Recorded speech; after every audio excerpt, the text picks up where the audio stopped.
News 18 বাংলায় খবর দিনভর নিয়ে আপনাদের সঙ্গে রয়েছি আমি তমশ্রী। আজই তৃণমূলের প্রার্থী তালিকা ঘোষণা। ভোট ঘোষণার পরেই আমরা দেখলাম 24 ঘন্টার মধ্যে 144 কেন্দ্রে বিজেপির প্রথম প্রার্থী তালিকা প্রকাশ করে, তারপরে 192 কেন্দ্রে প্রার্থী তালিকা প্রকাশ করেছে সিপিআইএম। আর আজই তৃণমূলের প্রার্থী তালিকা ঘোষণা। বিকেল 3:15 প্রার্থী ঘোষণা মমতা বন্দ্যোপাধ্যায়। সরাসরি চলে যাব, আমার সঙ্গে আমার প্রতিনিধি আবির ঘোষাল রয়েছে, আবিরের সঙ্গে কথা বলবো। আবির, একটা বিষয়ে নতুন চমক থাকবে, কিন্তু আরো একটা গুরুত্বপূর্ণ বিষয় যে বারবার আমরা দেখেছি মহিলা মন পেতে মহিলাদের জন্য একাধিক যেমন কর্মসূচি রয়েছে, তেমন মহিলা প্রার্থীতেও জোর দেওয়া হতে পারে, আর জোর দেওয়া হবে। কোন কোন নাম উঠে আসছে, কি কি চমক থাকতে পারে?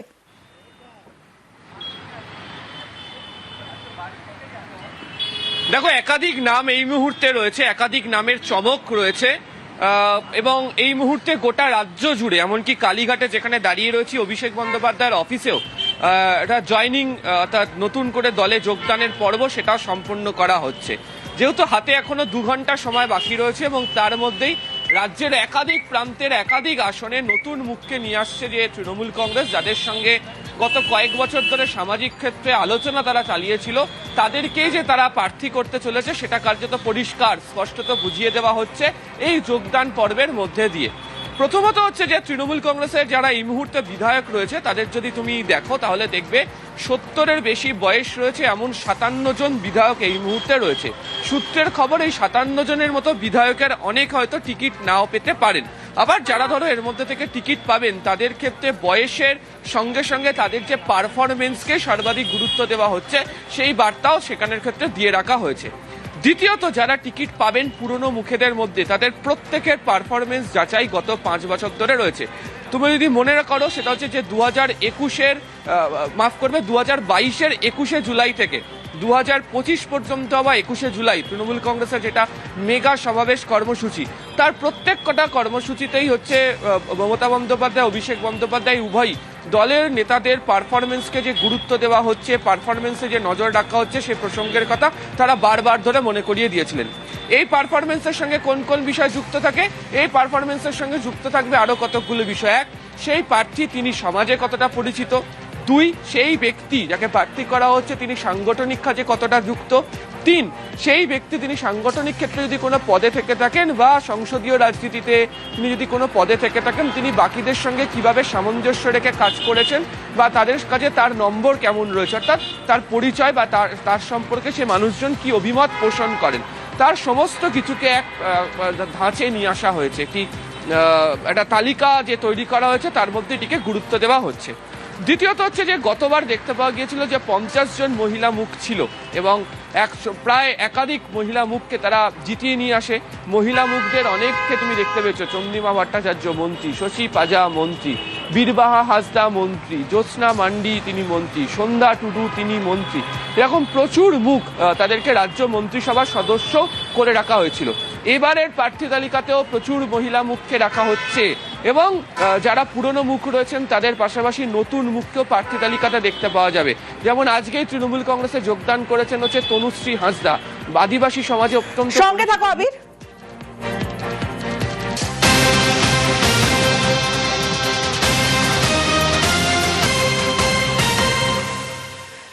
বিজেপি ছেড়ে তৃণমূলে যোগদান পর্ব সকাল থেকে আমরা দেখছি, সকাল 11টা থেকেই বিভিন্ন যোগদান পর্ব এবং এই ছবি দেখছেন এই মুহূর্তে আপনারা পবিত্র কর বিজেপি ছেড়ে তৃণমূলে যোগ দিলেন। পবিত্র কর 2018 সালে বয়াল 2 গ্রাম পঞ্চায়েতের প্রধান ছিলেন এবং 2021 সালে শুভেন্দুর হাত ধরে বিজেপিতে পবিত্র কর। আমার সঙ্গে আবির রয়েছে, আবিরের সঙ্গে কথা বলবো।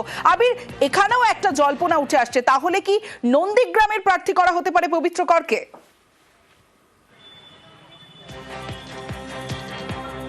দেখো, প্রার্থী তালিকা প্রকাশ করা হয়নি, তবে যেভাবে কালীঘাটে অভিষেক বন্দ্যোপাধ্যায় পবিত্র করকে তিনি তার অফিসে ডেকে জয়েন করলেন এবং জয়নিং এর যে ছবি এই মুহূর্তে দর্শকরা দেখছেন তাতে যেভাবে দুজনের দেখতে পাওয়া যাচ্ছে বডি ল্যাঙ্গুয়েজ, তাতে ধরে নেওয়াই হচ্ছে পবিত্র কর নন্দীগ্রামে তৃণমূল কংগ্রেসের প্রার্থী হচ্ছে। এবার প্রশ্ন হচ্ছে কেন পবিত্র করের নাম বাছাই করা হলো? পবিত্র কর নন্দীগ্রাম 2 নম্বর ব্লকের অত্যন্ত পরিচিত একজন মুখ, যাকে বলা হয় প্রমিনেন্ট লিডার, দ্বিতীয়ত হচ্ছে যে গত বিধানসভা নির্বাচনে নন্দীগ্রাম 2 নম্বর ব্লকে তৃণমূল কংগ্রেস যে শতাংশ ভোটে পিছিয়ে ছিল সেই জায়গাকে মোকাবিলা করার জন্য, বলা ভালো যে শুভেন্দু অধিকারীর মোকাবিলা করার জন্য সেখানকারই কোনো একজন ভূমিপুত্র যে সরাসরি মোকাবিলা করতে পারবে এমন একটা মুখ খুঁজছিল হচ্ছে তৃণমূল কংগ্রেস। আর একটু পিছিয়ে যাই আমরা, তুমি জানো যে তৃণমূলের তরফ থেকে বা অভিষেকের তরফ থেকেও যে কর্মসূচি নিয়ে নন্দীগ্রাম শুরু করা হয়েছিল, নবজোয়ার যাত্রাতে একমাত্র নন্দীগ্রামে তিনি 21 কিলোমিটার পদযাত্রা করেছিলেন অভিষেক বন্দ্যোপাধ্যায়। বিভিন্ন সময় বিভিন্ন বক্তব্যের ক্ষেত্রে নন্দীগ্রামের কথা বারবার ধরে উঠে এসেছিল, ফলে নন্দীগ্রামকে আলাদা করে ভাবনা চিন্তায় নির্বাচনের ক্ষেত্রে তৃণমূল রেখেছিল। অনেকেই বলছেন যে নন্দীগ্রাম এই নির্বাচনের ক্ষেত্রে তৃণমূল কংগ্রেসের কাছে কার্যত প্রেস্টিজ ফাইট, এবং সেই কারণেই হচ্ছে পবিত্র করের মতো মুখকে তুলে নিয়ে আসা হয়েছে। কিছুদিন আগে জল্পনা ছড়ায় যে ভোট কুশলী সংস্থার সঙ্গে তার একটি বৈঠক হয়েছে, পরবর্তী সময়ে জল্পনা ছড়ায় যে তার সাথে নন্দীগ্রামের বিধায়কের আবার আলোচনা হয়েছে, কিন্তু দুপক্ষই গোটা বিষয়টা নিয়ে চুপ ছিলেন। এবং আজকে আর 2 ঘন্টা বাকি রয়েছে যখন প্রার্থী তালিকা প্রকাশের, সেই 2 ঘন্টা আগে যেভাবে কালীঘাটেই অভিষেক বন্দ্যোপাধ্যায়ের অফিসে পবিত্র করকে যোগদান করানো হলো, তাতে তিনি নন্দীগ্রামে প্রার্থী হচ্ছেন এই বিষয়ে কার্যত এক প্রকার নিশ্চিত হওয়া যায়, এমনটাই মনে করছে হচ্ছে রাজনৈতিক মহল। বেশ, সঙ্গে থাকো।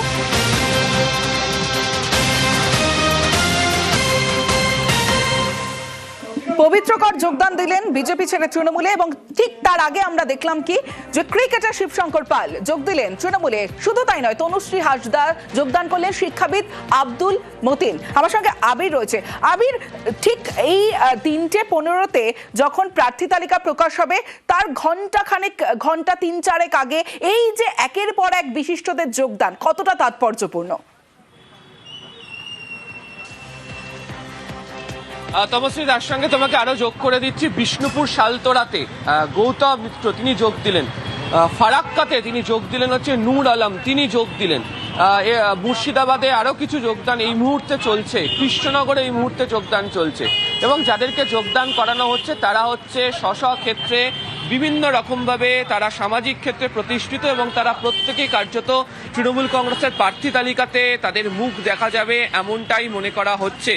শিবশঙ্কর পাল তিনি কোচবিহারের তুফানগঞ্জের বাসিন্দা। তুফানগঞ্জ আসনে একটা সময় তৃণমূল কংগ্রেসের ভালো ফল ছিল, এর আগের নির্বাচনে তৃণমূল কংগ্রেস সেখান থেকে হেরে যায়, সেখানে ভূমিপুত্রকে তৃণমূল কংগ্রেস দাঁড় করাচ্ছে। এবং শুরুতেই বলছিলাম, যারা সামাজিক ক্ষেত্রে প্রতিষ্ঠিত, যাদের নিজস্ব স্বকীয় ভঙ্গিতে জনসংযোগ করার মতো দক্ষতা এবং ভূমিকা রয়েছে, তাদেরকেই প্রার্থী তালিকায় নিয়ে আসা হবে। শিবশঙ্কর পাল সেদিক থেকে অত্যন্ত গুরুত্বপূর্ণ।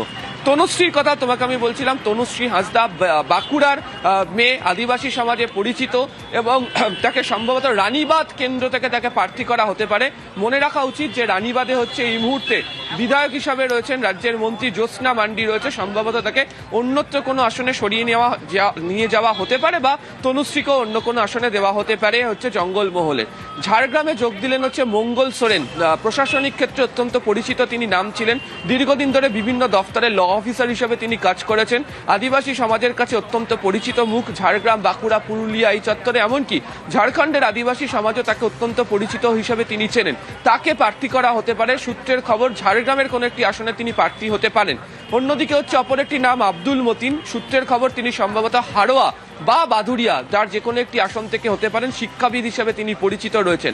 ফলে প্রত্যেক কটা আসনের ক্ষেত্রে নতুন নতুন এই যে মুখ নিয়ে আসা হচ্ছে, তারা সামাজিক ক্ষেত্রে যথেষ্ট পরিচিত, তারা তাদের নিজেদের এলাকাতে পরিচিত, এবং তাদের সেই নির্দিষ্ট সামাজিক জায়গা সম্পর্কে যথেষ্ট ভূমিকা রয়েছে।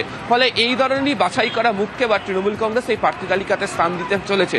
অর্থাৎ পুরনো মুখ থাকছেই, যারা পারফরমেন্সের ভিত্তিতে, নতুন মুখ নিয়ে আসা হচ্ছে যারা সামাজিক ক্ষেত্রে পরিচিত, এবং তৃণমূল কংগ্রেস মনে করছে যাদেরকে নতুন মুখ হিসাবে নিয়ে গেলে সমাজের বিভিন্ন স্তরের মানুষের কাছে বার্তা সরাসরি এবং সহজে পৌঁছে দেওয়া সম্ভব হবে।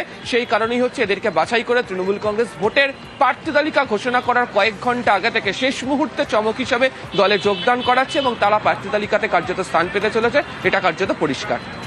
বেশ আবির, এতদিন মাঠের লড়াই, যে মাঠে খেলেছি, বাংলার হয়ে খেলেছি, ইন্ডিয়া হয়ে খেলেছি, এভাবে লড়েছি। নতুন শুরু, আমার কাছে অজানা জায়গা। এটা আমি স্পোর্টসম্যান হিসেবেই বলেছি যে খেলা হবে, যেভাবে আমাকে সুযোগটা করে দিয়েছে যে তৃণমূল জয়েন করার জন্য চেষ্টা করব ভালো কাজ করার। আমি যখন খেলা শুরু করি তখন কখনো ভাবিনি যে ইন্ডিয়া হয়ে খেলবো, তখন ভাবিনি যে শিবশঙ্কর পাল কখনো ম্যাকো হবে। চেষ্টা করবো যেভাবে বাংলাকে সম্মান এনে দিয়েছি, চেষ্টা করব তৃণমূলে আসার পরে সেইভাবে তৃণমূলের সম্মানটা আরো উঁচায় নিয়ে যাব আর মানুষের পাশে থাকবো।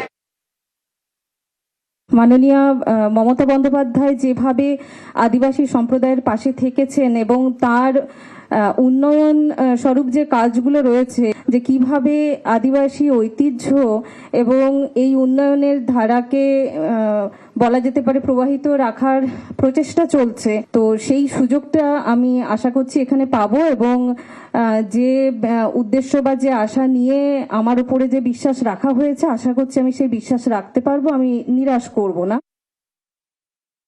সাম্প্রদায়িক শক্তি এবং বিচ্ছিন্নতাবাদী শক্তির মোকাবেলায় মমতা ব্যানার্জির যে লড়াই, আমি সেই লড়াইটাকে স্বাগত জানিয়ে আমার এই জায়গায় আসা। আমার জীবনের মাঝ বয়স পেরিয়েও আজকে এই জায়গায় আমাকে এখানে আসতে হলো, কারণ দেশের বিবাদ বিসম্বাদ বিভাজন যে কঠিন জায়গায় পৌঁছে গেছে, এর বিরুদ্ধে যদি আমরা লড়াই করতে না পারি, তাহলে আমার মনে হয়েছে দেশের প্রতি যে দায়িত্ব আমার ছিল সেই দায়িত্ব পালন করা হবে না। তো তারা যদি আমার দ্বারাতে কিছু কাজ করিয়ে নিতে পারেন তাহলে আমি সার্থক হব।